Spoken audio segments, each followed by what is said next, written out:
Thank you for joining us all today. I'll go ahead and get things moving. This is user management in JD Edwards E1. The topic today is specifically on how to achieve compliance and avoid audit findings. My name is Carrie, and I'm the Director of IT Security and Audit here at Q Software. And joining me today, one of my most favorite people to present with is Eric Henderson, and he's JDE Senior Security, Risk and Compliance Specialist with ERPX Security and Technology. So we'll go ahead and do a couple of quick introductions here. I think most of you all know me. For those that don't, very quickly, I've been in the JD Edwards space for about 15 years now, doing various different things around business process analyst, reporting specialist, systems analyst for various ERPs, mainly JD Edwards. I was an ERP security lead, team lead for a multi-billion-dollar public company and a former customer of Q Software. My role here, mainly on this team with Q Software, is to provide guidance, support, advice for JD Edwards Security, specifically when it comes to compliance practices. And I'll go ahead and let Eric introduce himself. Sure. Thank you, Carrie. Hello, everyone.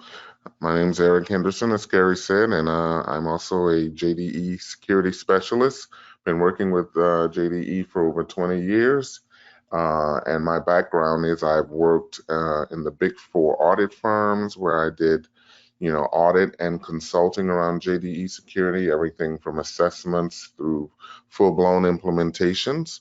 I've, in recent years, started my own consulting practice where I specialize in JDE security and the risk and compliance, covered many industries from, industrials through consumer products, construction and engineering firms, manufacturing, media, entertainment, real estate technology.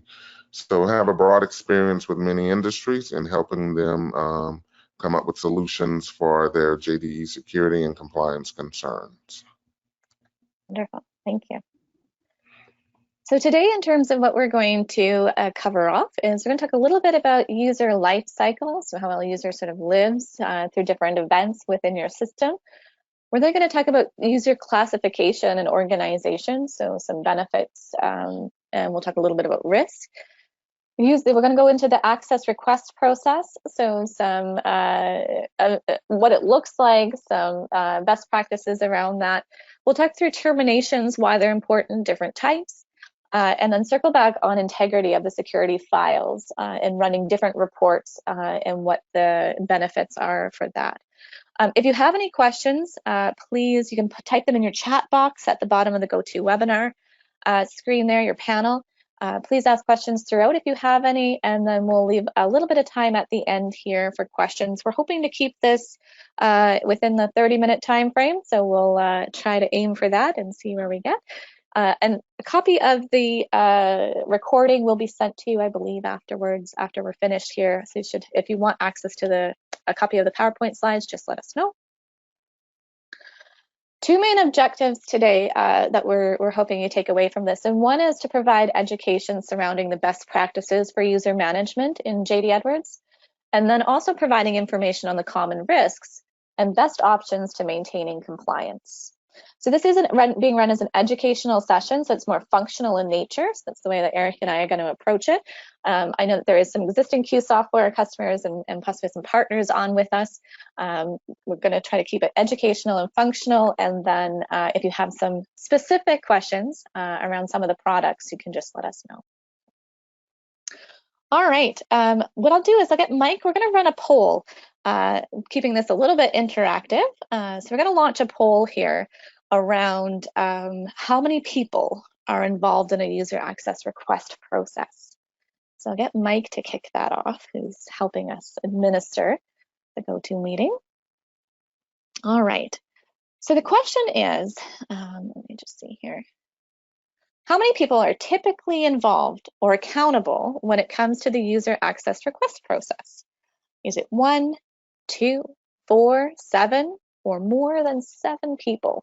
So that's whether you're adding the user ID, whether you're reporting on it, those sorts of things. So let's see. Give everybody a moment here.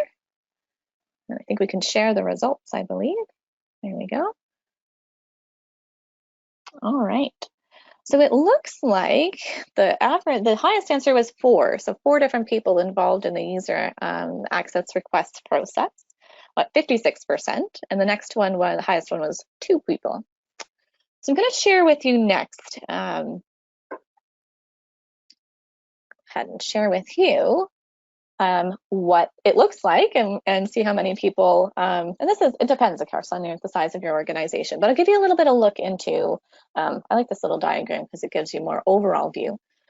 So typically a supervisor could be involved in requesting appropriate access, following approved access request, a very defined process. They put in a request to a ticketing system. You may have help desk involved in ensuring the access request meets guidelines. They may route specific sub-tickets, because remember, access might not be only JD Edwards, so you might be entering access to everything from adding a computer station. And again, it should follow an approved access request process. You may also have a manager or role owner, depending on how it's set up in your organization, around reviewing access requests in a timely manner, approving or rejecting access, making sure the access requested is appropriate. You have your security administrator. I know we all chew bubblegum most of the time, but assigns access based on approvals, follows guidelines, those sorts of things. You have the business user at the end of the day who is sort of the customer in all of this, that's accessing JD Edwards and entering transactions. But on the other side of things, you may also have the auditor, whether that's internal or external audit, that may be providing information around the effectiveness and designs of controls related to user access, looking for evidence in the external audit scenario, obtaining evidence. And then finally, ultimately, somebody is responsible, whether it's an ERP director, a manager that's responsible for establishing access controls and maintaining adequate policies and procedures. So on average, and this is like a medium-sized organization, there could be about 7 people involved. Lots of different touch points here. And this is not considering the HR aspect of this. Very few customers run HR in JD Edwards. A lot of HR system is external, so there's also that element as well. So it can be very complex with a lot of different folks involved at a lot of different points.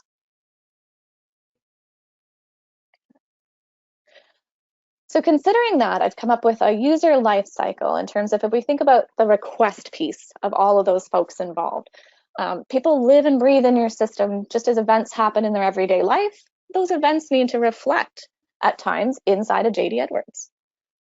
You could have a new hire request. I'm new to your organization. I'd like to request access. Pretty plain and simple. I may get promoted in the organization, or in the event of downsizing, I might have to take on additional responsibility. So there's a modification of my access as I live in your organization. I might get married, so I might have a name change and my user ID all of a sudden has to change. I might have a leave of absence as well. There's different types of leaves of absences. I might be on a sick disability absence. I might be on an extended vacation if I'm lucky, or I might be on maternity leave or paternity leave. So there might be different aspects of what access I can have or how my access should be enabled, disabled, different roles in the system. Not automatically on a leave of absence do I cut everything off. I might need JD Edwards to look at my pay stubs. There's termination.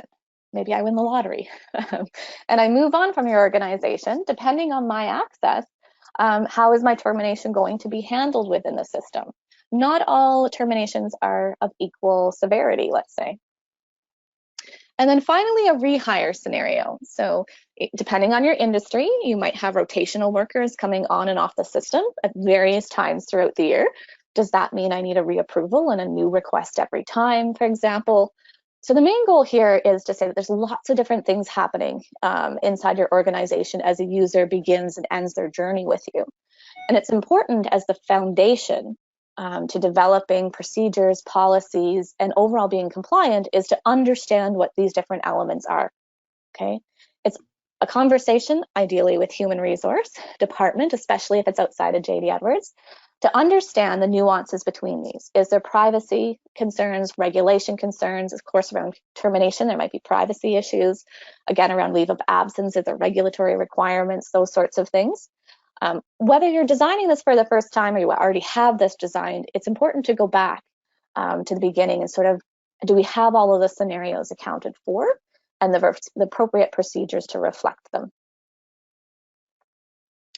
So I've listed here the scenarios that I just mentioned for you guys to take away and think about. There may be more depending on your organization. 24/7 operations as well may have some different requirements, but it's important to sort of think about them all, what they mean to you, and how we're going to accommodate them. The cornerstone for developing great processes, procedures, and ultimately compliance. All right. We're going to run another poll very quickly here before we move on to the user ID portion. And Mike, if you can click off this second poll for us. This poll is around what user access request scenarios do you find most challenging to maintain compliance? I'm curious on this one. Is it around developing scenarios and procedures for new hires, the modification of access, so those promotions, name changes, leave of absences, or terminations? What are you all struggling with when it comes to developing access scenarios and procedures? And we'll just give everybody a moment here, share their responses. Wonderful. I think we can go ahead and share. All right. So I predicted this one.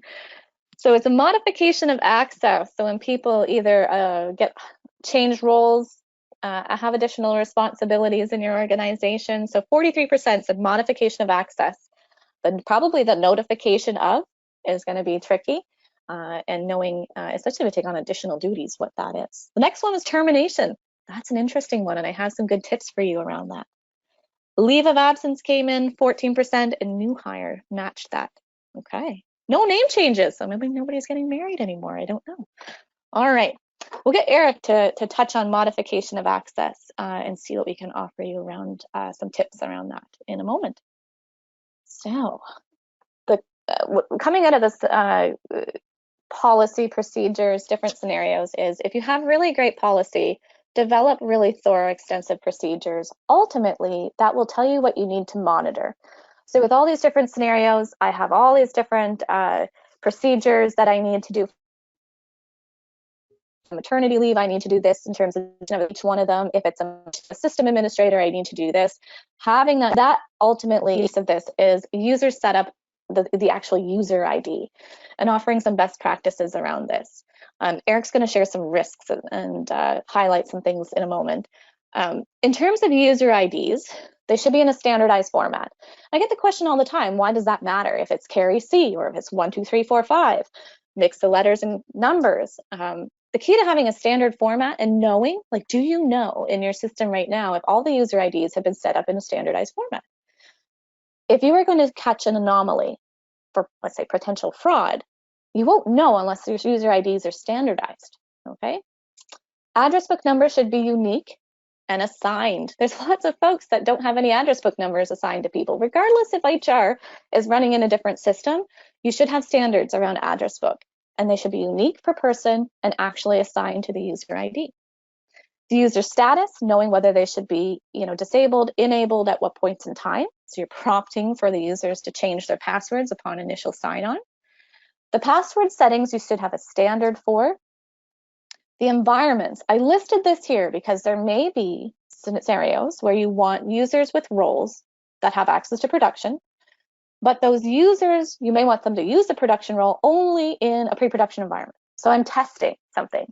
A test ID can have a production role, but the override on the environment at the user ID level will restrict them. There's always going to be variations from the standard, always. As long as they're documented, so those JDE IDs, out-of-box IDs, interface IDs, document them, have them approved. The key, though, is to review them regularly. Okay, generic account request form, what it's used for, what access it needs, and reviewing it on a regular basis to see if it's actually, that access is appropriate, it continues to need it. Overall, though, if you're in an environment with shared user IDs, I do come across this quite often, especially around system administrators. If you're in a shared ID, shared address book situation, the risk there is that it's reduced accountability. You will never know what somebody who used that ID and how they got there and what they did with it. ultimately if they were creating fraud. Okay. All right, so I've got a user ID. I've got some standards around that user ID and the way I'd like it to be set up. The next thing to consider after a really great user ID policy, keep it. Sorry, folks, we seem to have lost Carrie altogether. The slides aren't moving either. So a little bit more on user classification here. I mean, as Carrie, she's going to work on her. And I mean, usually you will have the various types of users that can be set up in your system. And obviously, whenever you install JDE, there are just going to be some generic IDs out there. And there are also interface accounts. Often when you load interfaces in your system, that'll be part of what your access IDs are. Then you have contractors and consultants that may be in the system, and you would want to have a way to classify these users to make sure that whenever access is when they're finished doing whatever project they be working on, that you'd want to likely sunset those IDs by going ahead and disable them. And then you usually have testing IDs that are used for non-production for security and various functional needs where they test out the various functions in the system. So using that as well. And whenever you create your IDs, you have to keep that in mind. And finally, the training IDs, which are often, mapped to a specific environment for training of new people or training of different activities that come up for the users at different times if you have like periodic training access. It's just important to make sure that when you're building out your users that you keep that mindful each time. So on this, basically what you have here is where you can use UDCs to basically use categories, in particular if you're in a large organization and you want to sort of stratify how do you can group your users into various segments and being able to manage them a little bit easier. I see a lot of times in global organizations you may put in the setup, which is the P0092 file, you can go ahead and put information in such as like which country the users belong to. If there are different languages they use, you can add that information for classification to make for ease of managing them by regions. That's a good approach to use whenever you're setting up the IDs to keep everything organized. And if we go to the next slide, I think we have an example here of how you can report on this activity whenever you put the classification in. It makes it easy for you to go ahead and be able to pull out your reports or take a look at your users according to the data that you've defined when you set up the actual users. And then we're at audit considerations. For the audit considerations, unique IDs, as Carrie talked about, are very important, that people don't share IDs in accounts. You want to make sure that they are that every person that has an account is certainly needed for them to have access, and then you want to make sure generic accounts and system accounts are reviewed and they keep up with them for the passwords to be maintained. You want to have a standardized format for your user IDs. It's interesting about the formats.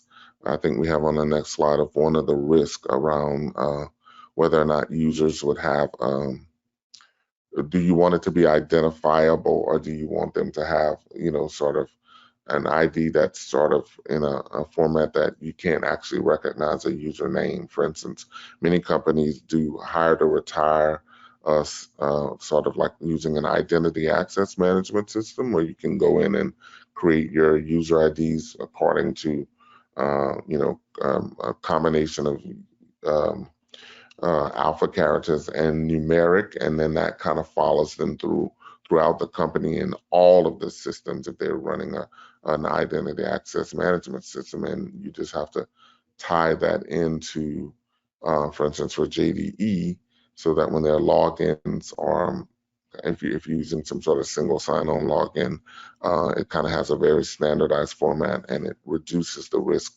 of those who have intent to try to hack into a user's profile. They won't actually understand which user it is if you're using such a format versus the name and convention where people use, first name, last name, or a combination of the initials to go through that.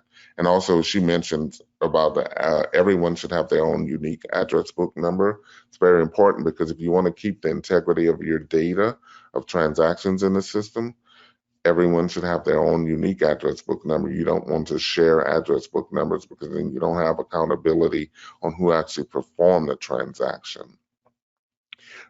It's important that, again, even with test accounts, if you have test accounts, make sure that for the test account, you would assign an address book number, and then you map it to the user that's supposed to use that test account so that, again, you can keep up with the transactions or activity that user has completed.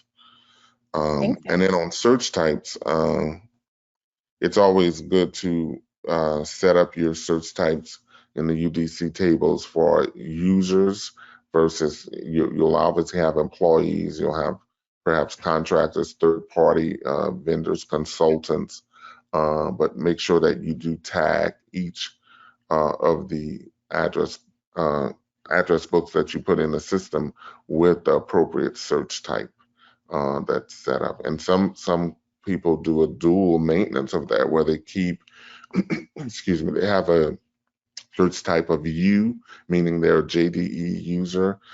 Even if they're an employee, they may be in there again as an employee, but they can, if you just want to have a complete list of your JDE users, you'd have the search type U. And then whenever you expire accounts, you would basically perhaps use something like XU, which means they're an expired user.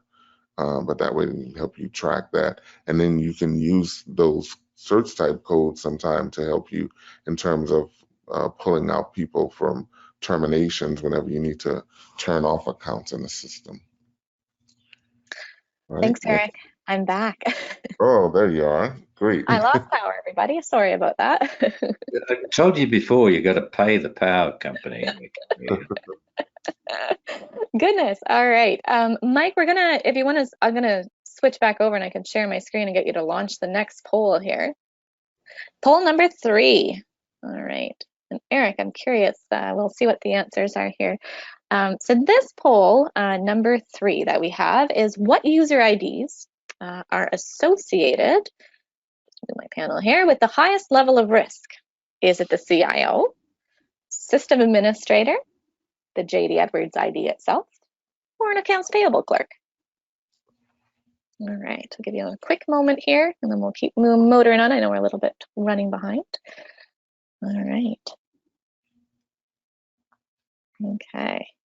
We've got a lot of CIOs on this, Carrie. And Eric, I'm going to let you, if you want to share the responses, Mike, we'll go ahead. And Eric, what are your thoughts on this? Is it the system administrator? Is it the JD Edwards ID? Is it all three? Is it all of them? All of the above? What's sort of in your experience? Is there any one? Are they all equally high risk? So in a broad sense, I would say they're all of risk, but I think it's interesting. CIO got 0, and I would think that would be the correct answer because most C-level people do not get access to the system. So people who thought about that, that's why I believe we have no responses. System administrator certainly is a high risk because you can go in and the system administrator clearly has access to assign rights to others. So that is very high risk. But I would say the JDE account is the highest risk because with the JDE account, you can do everything throughout the system. It is the one that controls many things that one from the database level connections to, all the scheduling systems and pretty much everything. The JDE account I would feel to be the highest risk, followed by the system administrator. But in general, they all pose some risk. But the question said highest. So from my perspective, I would say the JDE account is the worst. especially And if that believe it or not, password. there are people out there that keep that JD account with the ID JDE and the password to be Yeah, JDE. I was just going to So say that. that is very bad. Needs to be changed, Yes. although on a schedule. All right, so moving on here on the access request process. So we talked a little bit about the user ID, classification, some audit considerations. We'll talk about the access request process. And I have a high level, this is a very high level process flow around, there's a request, then there's a pending approval, ideally. In the request for access, you need to consider adds, modifications, removals, expiry. Sort of think about those scenarios that we talked about at the beginning. What do I need to incorporate into my request? It goes through a pending approval. An SOD check should be done prior to an official approval. I need to approve knowing if I'm introducing any risk to the system, to any fraudulent risk for people having conflicting duties. If it passed, wonderful, it should go on and move to an approval. But if it failed, have you thought about what that looks like? How does that get rerouted back and the request modified? In the approval side of things, consider the levels of approval dependent on the risk associated with the roles. Roles have higher risk. System administrators, you might need 2 people approving as opposed to 1. But if I don't approve and I want to modify that request, what does that look like? Ensure to bake that back into the process in terms of it's got to go back through a request, but I can't be the approver and the requester at the same time. The other consideration here is around using appropriate segregation of duties rules. If you're a Q software customer, there's lots of different rule types. Make sure that you, in this process, are using segregation of duties rather than critical access, etc. And the final piece of this is the assignment. A couple of audit considerations around this, what you want to check for, and again, if you're self-auditing or self-assessing, is the request for add, change, and delete of users. They're documented in the ticketing system, reviewed and approved, completed timely. People ask me all the time, what does timely mean? It can mean different things to different people. I think 5 business days. We'll see what Eric thinks about that. And then the approver is different from the requester. The request for SOD is prevented, so that it's for incompatible duties to be compromised. So you're going to prevent that from happening, preventative control there. And upon a workforce member changing job responsibilities, user access privileges are modified accordingly unless specific approval and duration for extension is provided, ideally documented. All of this comes to policies and procedures. How are you going to know if you're doing a great job? Is that I need the procedures documented, accounting for these things, and I need to be monitoring them. This is a look from our Reports Now reporting package on our user administration dashboard, and this is hooked into our tool set. What you can do here and why reporting is so important in this area of JD Edwards and related to these controls is that you can start to build and look at things in real time. So I have ticket numbers missing, not ideal. I have address book numbers not assigned. I may have address book numbers assigned to the same people, but I can highlight that and keep a better eye on it. I can also keep an eye on timeliness in here. It's a little bit over the grid, but you can start to build reports around this to keep an eye on it and keep track of it and be more proactive as it relates to your user access request process. Quick, Eric, I'm going to get you to go down the top risks in the user access process. Sure. So the top risks that we see are these 4 that you have listed here. The first, requesters should not be able to request their own access. No matter who they are in the company, we've run into this many times where people will say, I'm not going to challenge that, this high level executive or, C-suite person is saying to grant them access. If you're the security administrator that's doing JDE security, for instance, you should always challenge it. Make sure that the requester does not come to you and say that they're requesting the access for themselves. It's just bad form. They need to follow the policy, as Carrie talked about. Your policy and procedure should clearly dictate that anyone that's requesting should be someone other than the person that's needing that access. Number 2, for the approvers, make sure that the approver understands what they are approving. Many times people just put a rubber stamp on the approval. They don't understand the access. They don't care to understand it. The way that you have to do to get this to be to work around it is to have workshops and make sure it's like an educational thing, so that whenever you assign the people in an approval, if you're using an approval matrix or some sort of workflow, which I personally like with, the user admin manager within QSolve, you can kind of set up the approvers to go through that process where it's sort of a workflow. That's the best way. You've identified people that understand the access, that when someone comes through and they've said they wanted, a certain program, or certain roles, or act rather, that it's make sure that this person approving understands what that role allows for. So it's very important that you choose approvers that are not just going to rubber stamp. Unfortunately, if they make it, high level business leaders that's over a process of a, part in your company, like maybe someone that's over the AR process, but they don't necessarily understand how the roles work, that's not a good person that should be approving. They should be working in tandem with a functional expert in the business that can explain specifically what access they're approving. Third is the security administrator should never be interpreting a request. The whole purpose of the security administrator is to actually provision the access in the system. So as a security admin, when I do projects or working in companies where I have to put the security in, I will not interpret the end user's request form. If they come to me with something and they're asking for specific programs or whatever, and they're uncertain, then I have to point them to the person who's the functional analyst who can help them understand what they're asking for. But I will never interpret the access and put it in based on what I think they should have. So you should always have some sort of functional person that's helping the end user, not the security administrator.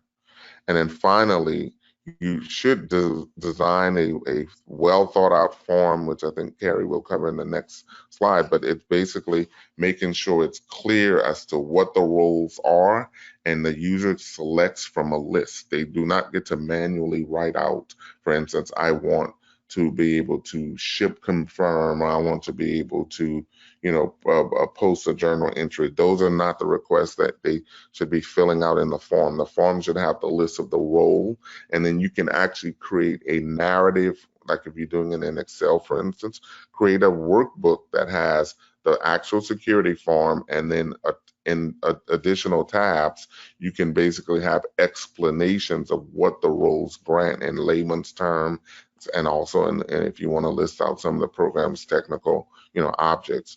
But you do not go ahead and let them just select these things where they just get to write down things in a free form manner. It needs to be selected from the list. And again, if they have trouble understanding what they're requesting, they have to work with the analyst to help them. I agree. So I do have a user access form here, although I took this from the internet. But if you're doing a user access form, key is to state the purpose. So again, from those scenarios, provide user details, so who the request is for.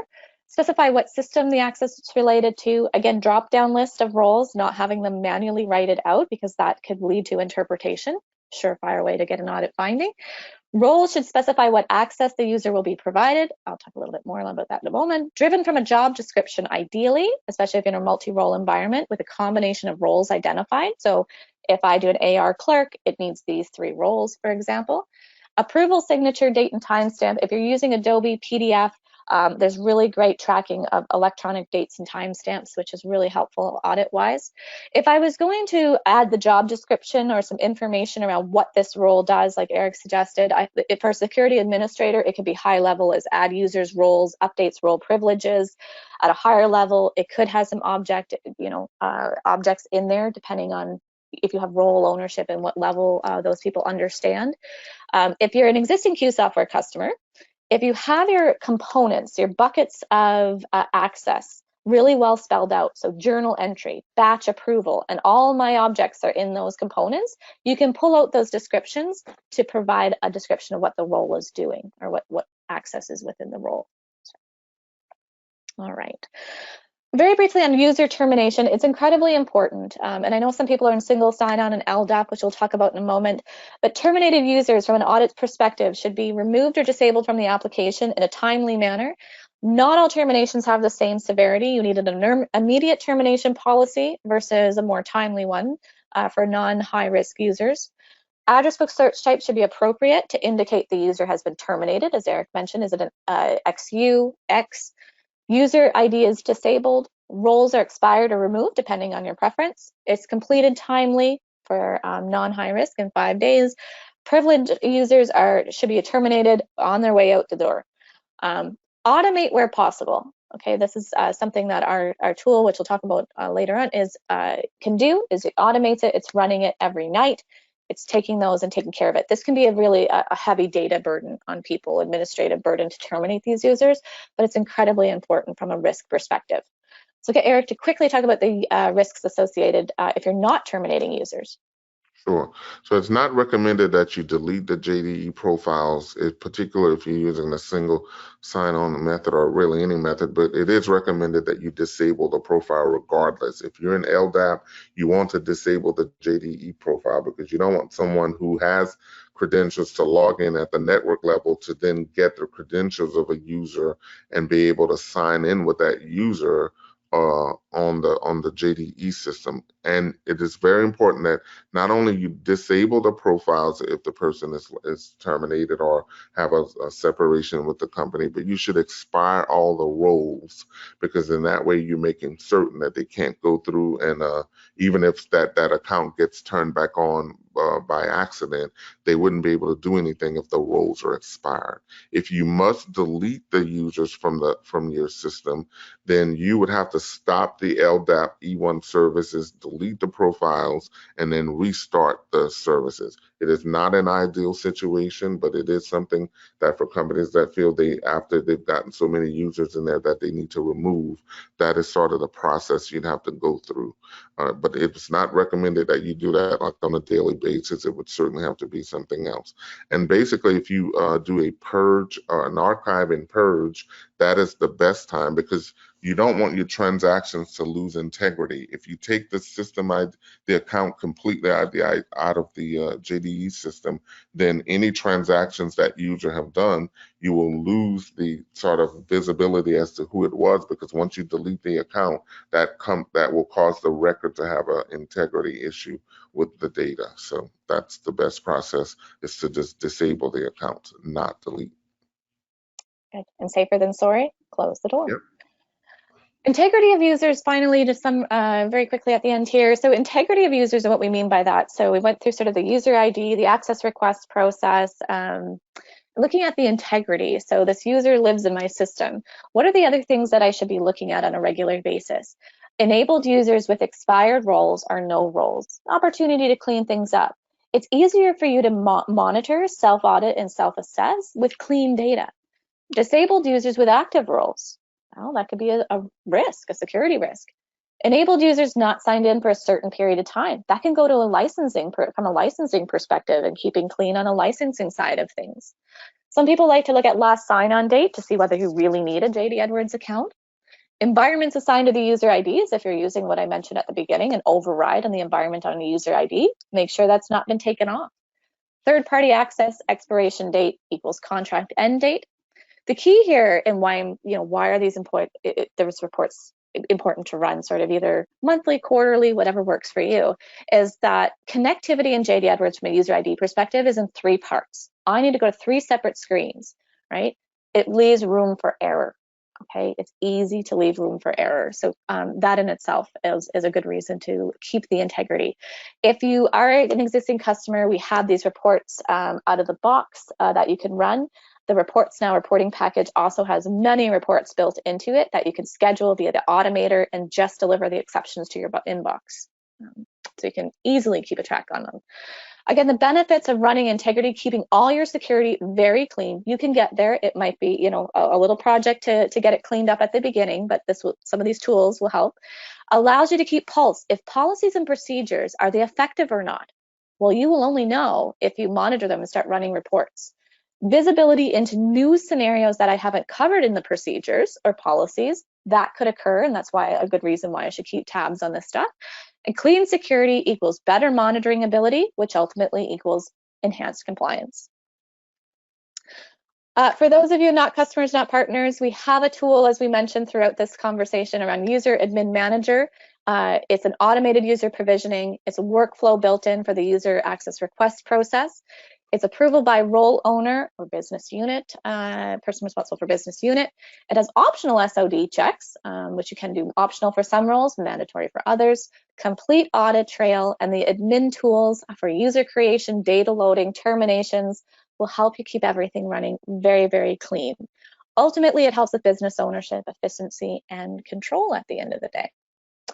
One thing I briefly wanted to touch on that we circled on in the beginning was around the greatest challenge you guys mentioned, modification of access and how to keep tabs on that. And I'll let Eric drop in here for a moment, but I just wanted to make sure we covered that off before we leave here today, is that the best way to, I think if you don't have an HR system that's feeding into JD Edwards, it's difficult. It can be difficult to keep track on who's moving jobs, who got promotions, etc. In the absence of an automated feed, whether it's from ServiceNow or whether it's from your HR system into JD Edwards, our recent version of User Admin Manager does have a utility that connects to ServiceNow, so you can do some automation there. But in the absence of that, you need good process and good procedures, and it does require facilitation and collaboration with your human resource department. It may require a security administrator to sign confidentiality agreements so the data can be fed to you on job changes, so that you can be aware of what's going on, and somebody in the organization needs to be responsible for following up on those. So outside of automation and connectivity and tools, your next best thing is working in collaboration with HR. Eric, what are your thoughts on the challenge around tracking modifications of user access in JD Edwards? I mean, it is an effort. I mean, like you said, if you don't have it tied into the system with, like an automation from HR or, some sort of other way that you can do it, it is an effort, and people have to make that a priority if that's a concern. Certainly, when you do periodic access review, you would probably be looking at job responsibilities from that perspective. If you have to do it manually and compare, okay, this person's title, was this, and they did this particular procedure at this point. Now they've moved to this. Did someone come in and change the role? So to your point, it's like it is a manual effort if you don't have something that ties into the system. I find that you can use the automated tools when they're available, and that makes it a lot easier. But most companies struggle with the whole switch of access. They fail you to make the changes necessary to keep up with it. Or notify. Yeah, absolutely. Very quickly, Mike, I'm going to let you know that's the very last poll here before we leave today. Thank you everyone for holding on, especially through a power outage, but we're going to launch the very last poll just to get your feedback around this one. Is around what audit findings continue to hinder your ability to maintain compliance. So what are you all getting tagged with out there on your regular audits? Is it people that you're getting findings around lack of approvals, the requests aren't completed timely, incomplete terminations, so you found they've got roles that are active or users that are enabled, or you're good and you got no findings, which is ideal. So let's give you 1 minute here. And Mike will go ahead and get you to share those results quickly. Okay, so we've got, this is interesting, 57% of people with incomplete terminations, so varying levels of roles active, users disabled, maybe not timely. Well, I guess that's timely is 29%. And then unauthorized or lack of approvals, or maybe the timing of approvals isn't right. All right, so around incomplete terminations, without tools will help. Automation will help, absolutely, if you're running that automatically, which our tools will deliver.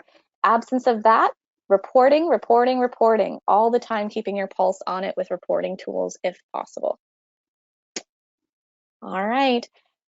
And finally, thank you all for holding on. Orchestrations is our next webinar around security integrity checking. So this one's going to be very interesting. Join us on August 25th.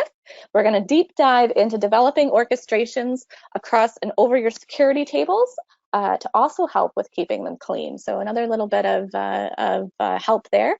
Join us. And with that, I'll put up our information here. Eric, what is the best way to reach you? If anybody wants to reach out. I can be reached via email, which was on I think it might have been on one of the first slides. It's Eric at erpxtechnology.com. Wonderful. And up here is a way to reach us. We have a customer page, qsoftware.com. We have a blog, we're on LinkedIn, etc. Reach out to us if you have any questions. As well, after we end this recording, there's going to be a survey. For those of you would like more information, if you have any other suggested topics you'd like us to cover, if you're an existing QSoftware customer or partner and would like us to do a deep dive into User Admin Manager, or you have some other ideas for webinars you'd like to see covered, please note them in there, and we really appreciate your feedback in terms of what you'd like to see next.